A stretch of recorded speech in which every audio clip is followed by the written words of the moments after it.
వస్తాను. లక్ష్మణరావు గారు, ముందుగా ఈ ఈసీ గైడ్ లైన్స్ ఏదైతే కొద్దిసేపటి క్రితం ప్రకటించిందో వాటిని మీరు ఏ విధంగా, వాటిపైన మీ రియాక్షన్ ఏంటి? సార్, ముందుగా మీకు అలాగే పేరుటువంటి సభ్యులకి, బీఆర్కే న్యూస్ వీక్షకులకి, యాజమాన్యకి హృదయపూర్వక నమస్కారం అండి.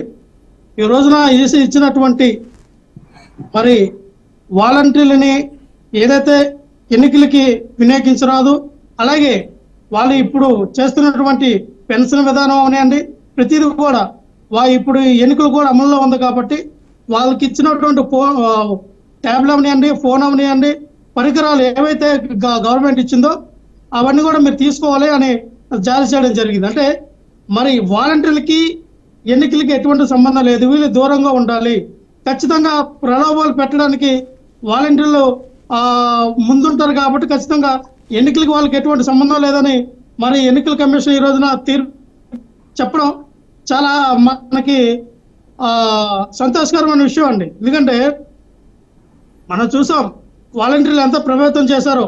మరి ఈ రోజున అదే వాలంటీర్ గవర్నమెంట్కి సంబంధించిన వ్యక్తులు అంటే గవర్నమెంట్ నుంచి జీతాలు తీసుకుంటారు, ఒక పక్కన గవర్నమెంట్ కి అనుసంధానంగా నడుస్తున్నారు, కానీ గవర్నమెంట్ లో ఉద్యోగస్తులు కాదు వీళ్ళు. మరి వీళ్ళు ఇచ్చేది ప్రజాధనం, మీకు కట్టే ట్యాక్సుల రూపంలో వచ్చిన డబ్బులు వాలంటీర్లకు ఇస్తున్నారు. కానీ వీళ్ళని చెప్తారు వీళ్ళు గవర్నమెంట్ కి పర్మనెంట్ ఉద్యోగస్తులు కాదు, కేవలం వీళ్ళు స్వచ్ఛంద కార్మికులకు మాత్రమే వాలంటీర్స్ అని చెప్పారు. నగదు పంపిణీలో ఈ రోజు నగదు పంపిణీలో వాలంటీర్లు పాల్గొంటే మీకు కానీ మీ కూటమి కానీ వచ్చే నష్టం ఏంటంటే ఏం చెప్తారు మీరు?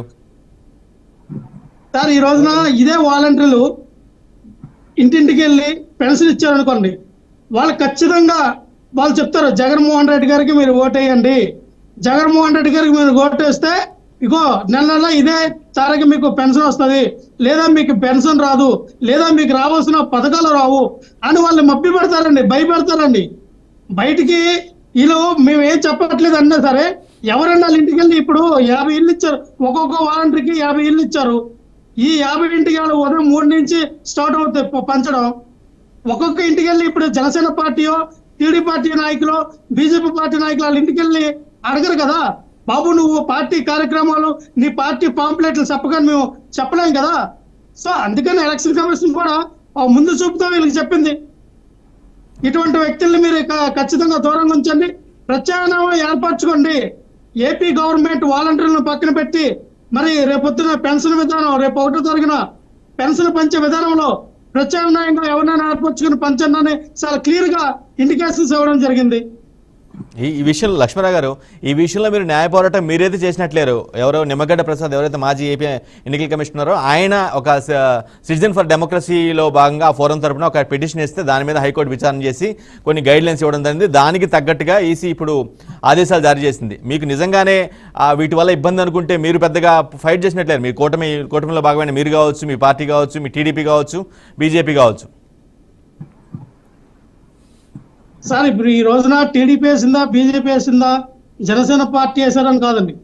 ఎవరైతే ఈ వాలంటీర్ వ్యవస్థ వల్ల, సచివాలయ వ్యవస్థ వల్ల మాకు ముప్పు ఉంది, ఖచ్చితంగా వీళ్ళు వాటర్ని ప్రభావితం చేస్తారు, వాటర్ని పెట్టిస్తారు, వీళ్ళు ఖచ్చితంగా వీళ్ళ గృహ సారథులు కూడా వీళ్ళని కూడా పక్కన పెట్టాలని మేము చెప్తా ఉన్నాం.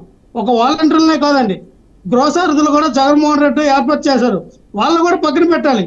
వీళ్ళందరూ కూడా ఏంటంటే ఎలక్షన్ టైం సార్, ఇది ఎన్నికలు కూడా అమల్లో ఉంది. ప్రతిరోజు కూడా ఒక్కొక్క ఇళ్ళకి అప్పచెప్పినటువంటి 50 ఇళ్ళకి వెళ్ళి ఒకటే చెప్తూ ఉంటారు, మీరు మీ పథకాలు రావాలంటే జగన్మోహన్ రెడ్డి గారికి ఓటేయండి, పథకాలు వద్దంటే కూటమికి ఓటేయండి అని వీళ్ళు చెప్తారు. సో ఇవంతా మభ్య పెట్టడం కదా, భయపెట్టడం కదా.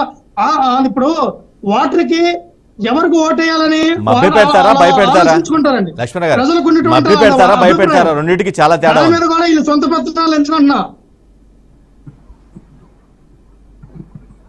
చెప్పండి, మభ్య పెడతారా భయపెడతారా అనుకుంటున్నారా? ఈ రెండింటికి చాలా తేడా ఉంది. మభ్య పెడతారు, భయపెడతారు.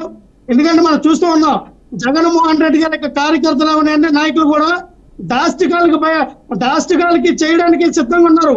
ఈ రోజున ఎలక్షన్ ఏదో ఇప్పుడు మనం అనుకునే చాలా ప్రశాంతంగా జరగదండి. చూడండి ఎన్ని దాష్టికాలు చేస్తారో, ఎన్ని అల్లర్లు చేస్తారో, హింసాత్మకమైన కొన్ని చోట్ల చాలా కూల్ గా జరుగుతుంది. కానీ ఆ ప్రదేశంలో కూడా హింసలు ప్రేరేపించడానికి జగన్మోహన్ రెడ్డి గారు సిద్ధంగా ఉన్నారు. ఆయనకి డూ ఆర్ డే మ్యాచ్ అండి. ఈ ఖచ్చితంగా ఈ ఎలక్షన్ లో జగన్మోహన్ రెడ్డి గారికి గెలవకపోతే జైలుకి వెళ్ళిపోతాడనే విషయం ఆయనకు తెలుసు. ఇది జీవన మరణాల పోరాటం జగన్మోహన్ రెడ్డి గారికి. ఖచ్చితంగా గెలాలి. అవసరమైతే ఎన్నో ఎఫర్ట్స్ పెడతారు, దొంగ ఓట్లు పెడతారు, టాంపరింగ్ క్లెయిమ్ చేయడానికి పాల్పడతారు. అవసరమైతే డబ్బులు కూడా జల్లడానికి ఒక్కొక్క నియోజకవర్గానికి 100 కోట్ల రూపాయల్ని పెట్టడానికి సిద్ధమయ్యారంటే మీరు అర్థం చేసుకోండి. ఒక్కొక్క నియోజకవర్గానికి 100 కోట్ల రూపాయలు ఖర్చు పెట్టడానికి సిద్ధమయ్యారు. మనం చూస్తేనన్నాం. పవన్ కళ్యాణ్ గారిని ఓడించడానికి పెట్టకపోవడానికి పెద్ద పెద్ద నాయకులండి, మిథున్ రెడ్డి గారిని, అలాగే దారంపూడి చంద్రశేఖర్ రెడ్డి గారిని, దాడిశెట్టి రాజాని, సల్మశెట్టి సునీల్ని, ఇలాంటి అందరూ కూడా మండల స్థాయి నాయకులు చేసి ఒక్కొక్క మండలం చెప్పి ముద్రగారు పద్మనాభం గారిని ఇంతమంది ఒకరిని ఓడించడానికి అంతమంది అవసరమా మీకు? పవన్ కళ్యాణ్ గారిని చూస్తే అంత భయమా మీకు? పవన్ కళ్యాణ్ అనే వ్యక్తి అసెంబ్లీలో ఉండి ప్రజా సంస్థలపై గలాన్ని విప్పి మాట్లాడితే జగన్మోహన్ రెడ్డి గారు చేసిన అన్యాయాల అక్రమాలను ఈయన ప్రశ్నిస్తాడు అసెంబ్లీలోనే, మీకు భయమా? మీరు పవన్ కళ్యాణ్ గారు అసెంబ్లీకి రాకూడదని మీరు అడ్డుకట్టేస్తూ ఉన్నారు. ఎందుకు 1000 కోట్లకి కుమరిస్తూ ఉన్నారు? ఇది దౌర్భాగ్యం అండి. ఒక్కొక్క కుటుంబానికి 1,00,000 రూపాయలు ఇవ్వడం, ఒక్కొక్క కుటుంబానికి స్కూటర్లో పంపిణీ చేయడం ఏంటంటే ఇది ఎలక్షన్ అని? అదేంటంటే ప్రజాస్వామ్యంలో ఈ విధంగా తాయిలాలు ఇచ్చి ఓట్లు వేయించుకుంటారా? వెంకటలక్ష్మి గారు, ఎన్నికలు సమీపిస్తున్న వేళ ఈసీ ఆదేశాలు మీ పార్టీకి పెద్ద షాక్ ఏమో. ఎందుకు భయపడతా ఉన్నావు? వైనాడు 175 జగన్మోహన్ రెడ్డి భయం ఎందుకు నీకు మొదలెట్టావు? ఈ రోజున పవన్ కళ్యాణ్ గారు పిఠాపురంలో అడుగు పెడితే వీళ్ళు సభ జరగడానికి మీరు పర్మిషన్ ఇవ్వరా? సభ జరగడానికి పర్మిషన్ ఇవ్వరా? ఏంటండి ఏంటది? ఇది ఎంత దారుణాలు ఏంటంటే సభలు చేసుకోవట్లేదా? రోడ్ షోలు మీరు చేసుకోవట్లేదా? ప్రజల్లో మీ గలాన్ని మీరు వినిపించట్లేదా?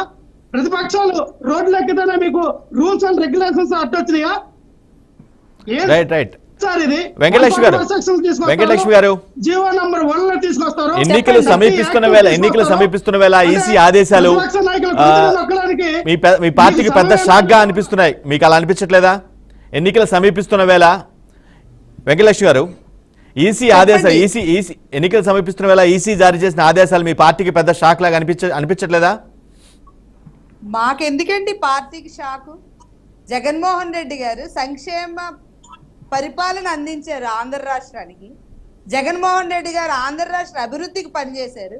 జగన్మోహన్ రెడ్డి గారు పేద ప్రజల అభ్యున్నతికి పనిచేశారు. జగన్మోహన్ రెడ్డి గారు పేద పిల్లలు చదువుకోవడానికి పనిచేశారు. జగన్మోహన్ రెడ్డి గారు ఆడవాళ్ళకి ఆత్మగౌరవం కల్పించే విధంగా పనిచేశారు. అలాంటప్పుడు మాకెందుకండి షాకు? మేము చేసినటువంటి సంక్షేమ పథకాలే, జగన్మోహన్ రెడ్డి గారు చేసినటువంటి సంక్షేమ పథకాలే, మాట తప్పని మడం తిప్పని నాయకుడిగా ఈ రోజు రేపు 2024 ఎలక్షన్ లో మేము ప్రభంజనం సృష్టించబోతున్నాం. ఈ రోజు జనసేన నాయకులు మాట్లాడుతూ ఇప్పుడు చెప్తున్నారు జగన్మోహన్ రెడ్డి గారికి ఎందుకండి భయం, పవన్ కళ్యాణ్ గారు అంటే ఎందుకండి భయం?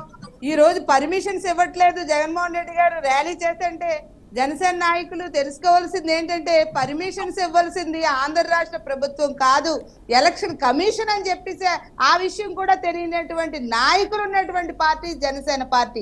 ఈ రోజు 100 కోట్ల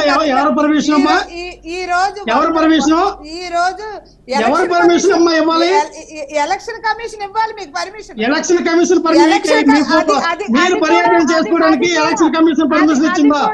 ఎలక్షన్ కమిషన్ ఎప్పుడు పర్మిషన్ ఇస్తుంది?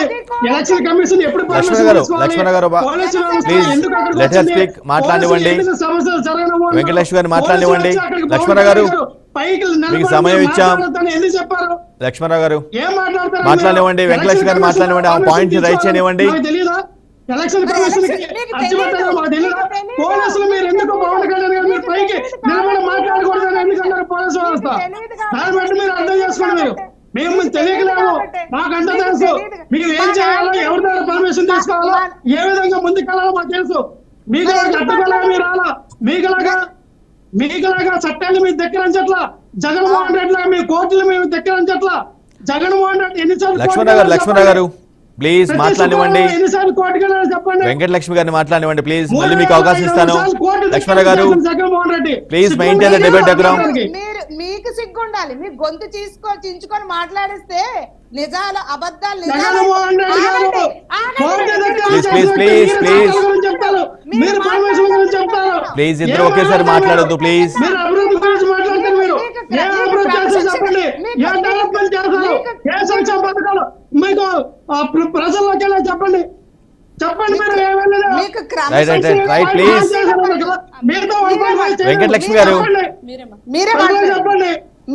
లక్ష్మణరావు గారు ప్లీజ్ వెయిట్ చేయండి. ప్లీజ్ ప్లీజ్ జగన్మోహన్ రెడ్డి గారు లక్ష్మణరావు గారు ఇంకా ప్యానలిస్ట్ మాట్లాడాలి ప్లీజ్. జగన్మోహన్ రెడ్డి గారు మీరు చేసిన ఇవన్నీ కూడా ప్రజలకు చెప్పండి, ఏం చేశారు మీరు. వెంకటలక్ష్మి గారు, వెంకటలక్ష్మి గారు మీరు ఆయనకి అలా పార్టీ నాయకులకి కనీసం సభ్యత కూడా లేదు. ఎందుకంటే ఆయన మాట్లాడినప్పుడు నేను విన్నాను, ఆయన ఎన్ని తిట్లు తిట్టినా. రైట్ వెంకటలక్ష్మి గారు నా పాయింట్ ఏంటంటే, వెంకటలక్ష్మి గారు మా సభ్యత సంస్కారాల గురించి మనం మాట్లాడితే బాగోదు, కానీ విలువల విశ్వనీయత గురించి మాట్లాడితే బాగోదు, కానీ మీరు మాట్లాడండి. వెంకటలక్ష్మి గారు ఎథిక్స్ గురించి మాట్లాడడానికి వైఎస్ఆర్ పార్టీ నాయకులకి జగన్మోహన్ రెడ్డి గారికి అసలు లేవు. మీరు మాట్లాడండి, సబ్జెక్ట్ మాట్లాడండి. ప్లీజ్ వెంకటలక్ష్మి గారు మీరు చాలా మీకు భయం అవసరం లేదు, మేము చాలా కాన్ఫిడెన్స్ గా ఉన్నాం, మా సంక్షేమ పథకాలు మమ్మల్ని కాపాడుతాయని అంటున్నారు. వెంకటలక్ష్మి గారు నా మాట వినండి ప్లీజ్, నా మాట వినండి. వెంకటలక్ష్మి గారు మీరు చాలా కాన్ఫిడెన్స్ గా ఉన్నారు, మీ పార్టీ మీ ప్రభుత్వం చేసే సంక్షేమం కాపాడుతుంది, మాకు భయం అవసరం లేదు అంటున్నారు. కానీ ఈసీ ఆదేశాలు వచ్చినప్పటి నుంచి ఇదంతా కూడా టీడీపీ కుట్ర, పచ్చ కుట్రలని పదే మీ అనుకూల మీడియా చెప్తూ ఉంది. దేని గురించి అండి? అదే ఈ ఈసీ ఆదేశాలు రావడం వెనక పచ్చకుట్రలు దాగి ఉన్నాయి, టీడీపీ వాళ్ళు ఉన్నారని చెప్తుంది, మీకు సంబంధించిన మీ అనుకూల మీడియా లాంటివి. మరి కేంద్ర ప్రభుత్వం అధికారంలో ఉంది కదండి, మేము ఒక్కలమే పోటీ చేస్తున్నాము. ఈ రోజు బీజేపీ, జనసేన, తెలుగుదేశం పార్టీ అన్ని కలిపి కొమ్మక్కై ఒక్కడి మీద వస్తున్నప్పుడు అధికారంలో ఉన్న Bharatiya Janata party election commission తో అవకాశాలు ఉన్నాయి కాబట్టి వాళ్ళు ఏదైనా చేయించి ఉండొచ్చు అని మా నాయకులు మాట్లాడి ఉండొచ్చు. ఇప్పుడు ఈ రోజు వాలంటీర్లతో నగదు పంపిణీ చేయించే పరిస్థితులు మాకు లేవు. మా నాయకుడికి ఒక స్థిరమైన నియోజకవర్గం ఉంది, వాళ్ళ నాయకుడికి స్థిరమైన నియోజకవర్గం ఏముందో చెప్పమనండి. మొన్న గాజువాకలో పోటీ చేశాడు, మొన్న అదేసారి రెండోసారి భీమవరంలో పోటీ చేస్తే బొట్లు పెట్టి పంపించారు. ఈ రోజు మళ్ళీ అదే నియోజకవర్గంలో పోటీ చేయకుండా ఎక్కడో వెళ్ళి పిఠాపురంలో పోటీ చేసి 100 కోట్లు ఖర్చు పెడతాడు జగన్మోహన్ రెడ్డి, మండలానికి ఒక నాయకుడు వేసాడు. అవన్నీ ఎందుకండి? సత్తా ఉంటే గెలిచి చూపించండి, ఎమ్మెల్యేకి వెళ్ళండి, గవర్నమెంట్ ని ఫామ్ చేయండి. మా నాయకుడు సింగిల్ గా వచ్చిన సింహంలా వస్తాడు, రేపు ఆంధ్ర రాష్ట్ర ముఖ్యమంత్రిగా ప్రమాణ స్వీకారం చేస్తాడు, మీకు దమ్ముంటే అడ్డుకోండి అంటున్నాడు కదా.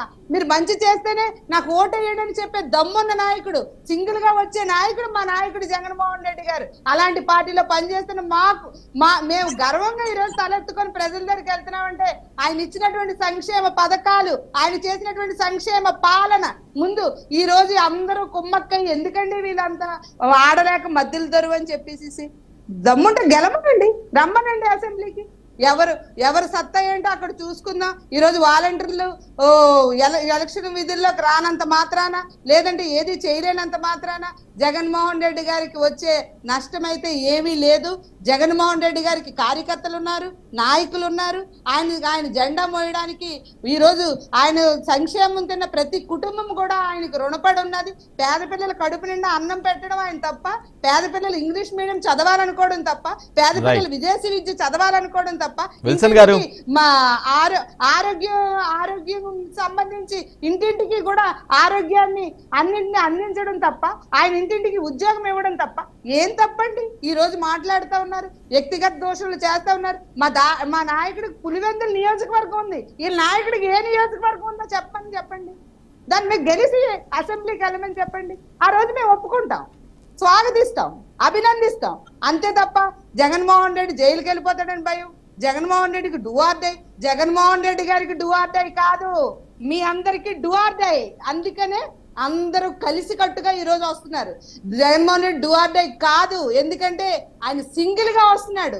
దమ్మున్నటువంటి లీడరు, కలేజా ఉన్నటువంటి లీడర్, ఆ లీడర్షిప్ లో పనిచేస్తున్నటువంటి గర్వంగా ఈ రోజు చెప్తా ఉన్నాను. విల్సన్ గారు,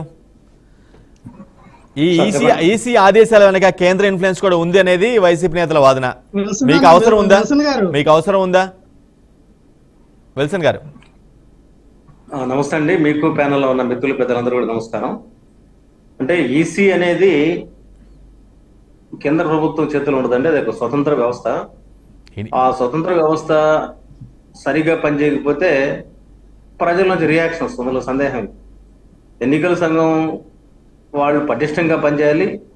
అదే సమయంలో ఈరోజు వాలంటీర్లని ఇన్వాల్వ్ కావద్దని చెప్పడం అనేది వైసీపీ పార్టీకి ఒక పెద్ద షాక్. కాబట్టి వాళ్ళు వాలంటీర్ల ద్వారా ఇప్పటిదాకా చేసింది ఏంటంటే ఓటర్లు ఇన్ఫ్లుయెన్స్ చేశారు.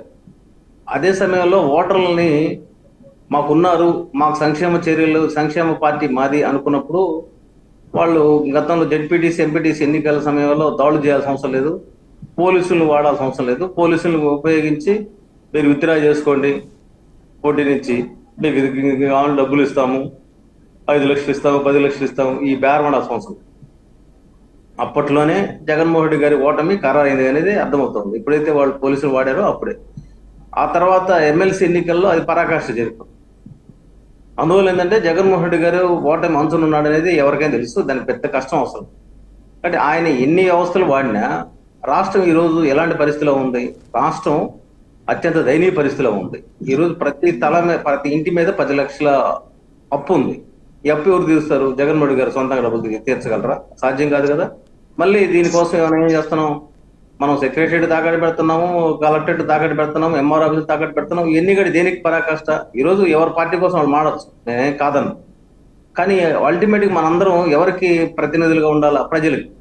ప్రజల ఆస్తులన్నింటినీ కస్టడీగా ఉండాల్సిన మనము ఈరోజు ఎలాంటి పరిస్థితిలో ఉన్నాము? అందుకే అమిత్ షా గారు స్పష్టంగా చెప్పారు, ఈ ప్రభుత్వాన్ని దించడం బీజేపీ ఎజెండా అని చెప్పారు. అందులో భాగంగానే మేము ముందుకెళ్తున్నాం. అదే సమయంలో ఈ రోజు మద్యం బడుగు వర్గాలు తాగి చచ్చిపోతున్నారు. ఈసీ తాజాగా రిలీజ్ చేసిన ఆదేశాలు మీ కూటమి విజయానికి ప్లస్ అవుతాయి అనుకుంటున్నారా? అంటే ఈసీ సక్రంగా పనిచేస్తే అది ప్రజా ప్రయోజనం నెరవేరుతుంది. వాలంటీర్లని ఇన్ఫ్లుయెన్స్ చేయొద్దని చెప్పి మేము చెప్తున్నాము. ఎందుకనంటే కామన్ మ్యాన్ కి తెలియదు పాపం, వాళ్ళు వీళ్ళే డబ్బులు ఇస్తారేమో, వీళ్ళు రావద్దు మళ్ళీ డబ్బులు రావేమో, మీ ఇష్టం అక్క, మేము మళ్ళీ రాకపోతే మీకు డబ్బులు రావు అని చెప్పని వాళ్ళని కామన్ ప్రజల్ని మభ్యపెట్టే అవకాశము, లేకపోతే వాళ్ళు బెదిరించే అవకాశాలు ఉంటాయి. లేకపోతే నయ్యానో భయానో ఇప్పటికే చాలా ప్రాంతాల్లో వాలంటీర్ల ద్వారా డబ్బులు చేర్చేశారు. ఆ డబ్బులు చేర్చేసిన తర్వాత వాళ్ళకి ఏంటంటే ఈ వ్యవస్థల్ని వాడడం అనేది జగన్మోహన్ రెడ్డి గారికి తెలుసు, స్పష్టంగా తెలుసు. దీన్ని మేము వ్యతిరేకిస్తున్నాం. ప్రజాస్వామ్యం బతకాలంటే ప్రజాస్వామ్యం పరంగా ఎన్నికలు జరగాలి. అట్లా ఎన్నికలు జరిగితే నెక్స్ట్ జనరేషన్ ఉపయోగం. అదే సమయంలో జగన్మోహన్ రెడ్డి గారి పాలన ఎందుకు వద్దనుకుంటున్నాం మనం? ఈ రాష్ట్రాన్ని అప్పుల పాలు చేయడమే కాదు, అభివృద్ధి లేదు. ఎక్కడిగా ఒక పరిశ్రమ పెట్టేట్టుగా డాక్యుమెంటేషన్ లేదు. మరి ఏదో గూగుల్లో వచ్చే డాక్యుమెంటేషన్ చెప్పుకోవడం తప్ప ఈరోజు అమరావతిలో 3 కోట్ల ఖరీదు చేసే ల్యాండ్స్ ఇస్తే అక్కడ కేంద్ర ప్రభుత్వం 45 సంస్థలు ఇస్తే వాటిని డెవలప్ చేయకుండా ఆపేశారు. అమరావతి చంద్రబాబు నాయుడు గారి సొంత ఆస్తి కాదు. మరి అమరావతిని ఎందుకు పడగ ఇచ్చారు? తద్వారా ఎవరికి నష్టం జరిగింది? ప్రజలకు నష్టం జరిగింది. ఇప్పుడు జగన్మోహన్ రెడ్డి బాగానే ఉంటారు, లేకపోతే ఇంకొక పార్టీ బాగానే ఉంటుంది, ఇంకొక నాయకులు కూడా బాగానే ఉంటారు, కానీ అల్టిమేట్ గా ప్రజలకు నష్టం జరుగుతుంది కదా. ఇది మేము చెప్పదలుచుకున్నాం. భారతీయ జనతా పార్టీ స్పష్టంగా ప్రజలు జరిగే నష్టాలను మేము ఎస్టాబ్లిష్ చేస్తున్నాం. అదే సమయంలో ఈరోజు పవన్ కళ్యాణ్ గారి వారాహ యాత్ర బ్రేక్ అయింది అనేది వినబడుతున్న సమాచారం. దీనిపైన ఎలక్షన్ కమిషన్ వెంటనే స్పందించి కూడా దీన్ని రెక్టిఫై చేసుకుంటుందని కూడా మేము భావిస్తాం. ఎందుకంటే ఈ యాత్రలు ఎవరికి కూడా సమానమైన హక్కులు ఉంటాయి, సమానమైన బాధ్యతలు ఉంటాయి. ఏమైనా గైడెన్స్ ఉంటే ఆ గైడెన్స్ ని బట్టి వారాహి మళ్ళీ కొనసాగుతుంది. నాకు తెలిసి అదేం ఆగదు. తాత్కాలిక అవరోధాలు ఉంటాయి తప్ప అవేం పర్మనెంట్ అవరోధాల కింద నేనైతే భావించాను. అదే సమయంలో మా పార్టీ అగ్రనేతలు కూడా వచ్చి గత 15 రోజులుగా విజయవాడలో దిగి ఏ నియోజకవర్గాల్లో మేము పోటీ చేసిన నియోజకవర్గాలే కాకుండా మా మిత్రులు జనసేన కావచ్చు, తెలుగుదేశం పార్టీ కావచ్చు, వాళ్ళు పోటీ చేసిన నియోజకవర్గాల్లో కూడా మేము పనిచేయాలని చెప్పి స్పష్టంగా పనిచేయమని చెప్పాం. అసలు ఈ ప్రభుత్వం సంక్షేమ ప్రభుత్వం అంటున్నారు. ఎస్సీ కార్పొరేషన్ 3 భాగాలు, మాలా మాదిగ రెల్లి కార్పొరేషన్ ఉంటే ఆ కార్పొరేషన్ రూపాయి డబ్బు లేకపోతే సంక్షేమం ఎలా అవుతుంది? అదేవిధంగా దళితుల ఆత్మగౌరవం దెబ్బతీసిన ప్రభుత్వం కింద మేము చెప్పుకున్నాం. ఎందుకంటే డాక్టర్ సుధాకర్ దగ్గర నుంచి మాస్క్ పెట్టుకోలేదని చెప్పేసిన మరి కిరణ్ వర్గడ, మరి హంతకుడైన అనంతబాబుని పక్కన పెట్టుకోవడం అనేది ఏ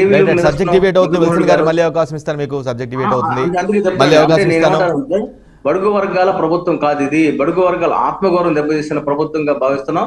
ఈ ప్రభుత్వం దిగడం అనేది మా కుక్కలుగా కాదు, ప్రజా అవసరం అని కూడా భావిస్తున్నాం. పిఎస్ఎన్ మూర్తి గారు, ఈసీ గైడ్ లైన్స్ వచ్చినప్పటి నుంచి కూడా ఒకటే బలంగా వినిపిస్తుంది వైసీపీ నుంచి, ఇదంతా టీడీపీ కుట్ర, పచ్చ పార్టీ కుట్ర అని బలంగా వినిపిస్తుంది. నిజంగా మీకు అటువంటి పరిస్థితి ఉందా? అలా చేయాల్సిన, అలాంటి కుట్ర చేయాల్సిన అవసరం మీకుందా మూర్తి గారు? ప్యానెల్లో ఉన్న వాళ్ళందరికీ నమస్కారం. మాకు ఆ ఆరోపణలు చేసిన వాళ్ళకి అవగాహన లేదని అర్థం అవుతా ఉంది. ఎలక్షన్ కమిషన్ CEO కాదు, చైర్మన్ కాదు, అది తెలుగుదేశం